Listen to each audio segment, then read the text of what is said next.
So when Powell says, for example, as a practical reaction to that, we're not even thinking of raising rates, which he said last June, which is a translation of we're not even thinking about stop the printing.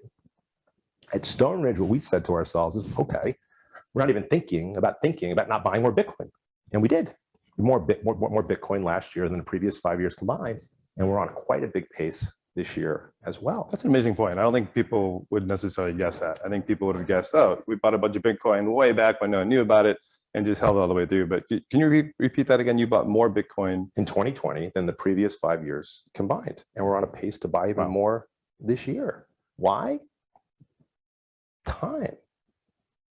Bitcoin is our peaceful weapon of choice against central bank-driven time theft. Not on my watch.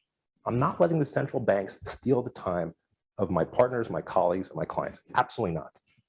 Bitcoin's our peaceful weapon of choice.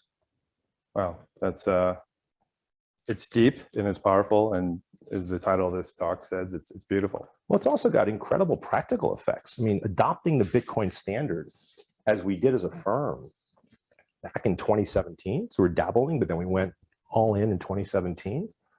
It's had profound effects on our company. If you think about that denominator of money, of fiat money, just never ending and expanding, that means necessarily that Bitcoin gets more and more valuable. Anything that's provably scarce. It's not unique to Bitcoin, but anything that's provably scarce, but Bitcoin gets more and more valuable. So things like compensation and rent and anything you want to purchase, acquisitions, everything is getting cheaper for us in Bitcoin. So company A in financial services, company B, one adopts the Bitcoin standard, one doesn't. Wait, now we're 4 years in, 5 years, 10 years in.